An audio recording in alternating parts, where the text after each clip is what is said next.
আজ আমরা জ্যামিতি নিয়ে আলোচনা করব।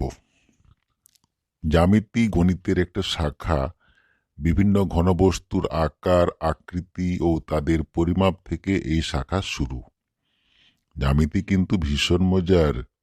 জ্যামিতিতে আছে মজা, বুঝতে পারলে খুবই সোজা। তোমাদের আমি জ্যামিতি শেখাবো, দেখো কত মজা। দাদু, ঘনবস্তু কাকে বলে? যেসব জিনিসের বাস্তব অস্তিত্ব আছে, যাদের ধরা ছোঁয়া যায়, যারা একটা নির্দিষ্ট জায়গা দখল করে থাকে, তাদের ঘনবস্তু বলে। একই সময়ে একই জায়গায় দুটি ঘনবস্তুকে রাখা যায় না। আরও সহজভাবে বললে বলা হয়, আকার আছে, আয়তন আছে, চতুর্দিকে রয়, ছোঁয়া যাবে এমন বস্তু ঘনবস্তু হয়। ঘনবস্তুর ওজন আছে, জায়গা দখল করে, একই জায়গায় দুটি বস্তু থাকতে নাহি পারে। ঘনবস্তু বই খাতা, জল, মাটি, হাওয়া, চতুর্দিকে খুঁজে দেখলে অনেক যাবে পাওয়া। আমাদের চারপাশে অনেক ঘনবস্তু আমরা দেখতে পাই, যেমন গাছ, বই, খাতা, কলম, মাটি, ইট, কাঠ, পাথর ইত্যাদি। প্রত্যেকটা ঘনবস্তুর আকার আছে, আয়তন আছে, ওজন আছে, এদের ছোঁয়া যাবে। তারপর একটা কথা কিন্তু মনে রাখতে হবে যে দুটি ঘনবস্তুকে কখনোই একই জায়গায় রাখা যাবে না। দাদু, আমি কতকগুলো ঘনবস্তুর উদাহরণ দিচ্ছি। যেমন ক্রিকেটের ব্যাট, বল, চেয়ার, টেবিল, গ্লাস, লুডো ছোক, দাড়িপাল্লা, আমাদের বাড়ি, তারপরে বাক্স, বেঞ্চি। ঠিক তো? এক্কেবারে ঠিক বলেছ। যে সমস্ত জিনিসের আকার আছে, আয়তন আছে, ছোঁয়া যাবে, এগুলোই ঘনবস্তু। এবারে বিট্টু, তুমি কয়েকটা উদাহরণ দাও তো। দাদু, জুতো, ছাতা, পাখা, কলসি, কলম, ঘর, ঢোল, কাপড়। ঠিক তো? ঠিক বলেছ। এবারে ঘনবস্তু কোনগুলো নয়, এবারে শোনো। যেমন পূর্ব দিক, পশ্চিম দিক, তারপরে রাগ, অভিমান, ঠান্ডা, গরম, আলো। এদের আকারও নেই, আয়তনও নেই, এদের ছোঁয়া যায় না। এগুলো হচ্ছে ঘনবস্তু নয়। দাদু, এগুলো তো খুব সোজা। যেগুলো ছোঁয়া যায় না, যাদের আকার নেই, আয়তন নেই, তারা ঘনবস্তু নয়। যেমন রাগ, অভিমান, লজ্জা, ঘৃণা, ভয়, ঠান্ডা, গরম, পূর্ব দিক, পশ্চিম দিক, এগুলো ঘনবস্তু নয়। ঠিক বলেছি? হ্যাঁ, তুমি ঠিক বলেছ। এবারে আমরা তল সম্বন্ধে আলোচনা করব। প্রতিটি ঘনবস্তুর উপরের অংশ, নিচের অংশ, আশেপাশের অংশ, এই জায়গাগুলিকে বলা হয় তল।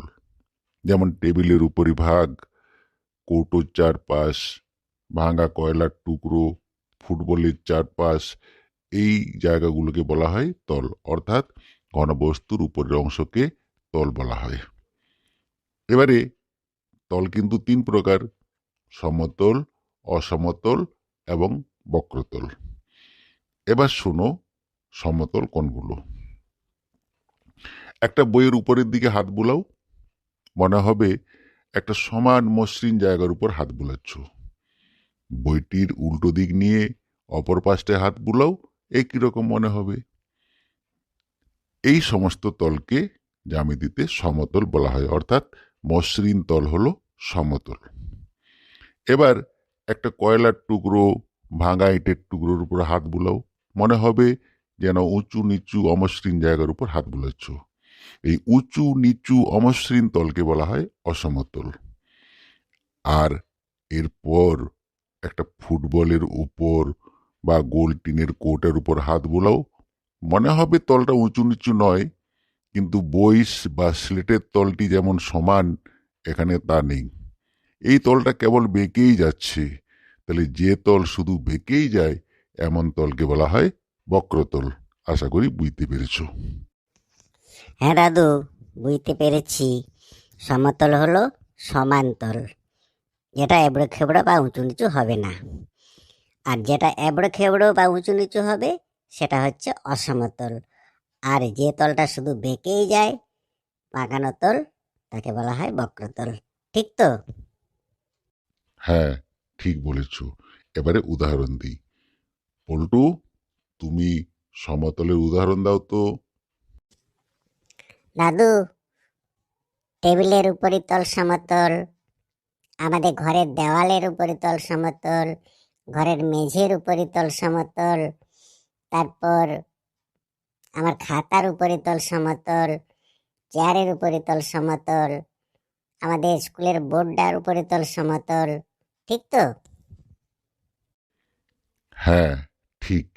এবারে বিট্টু, তুমি অসমতল আর বক্রতলের উদাহরণ দাও।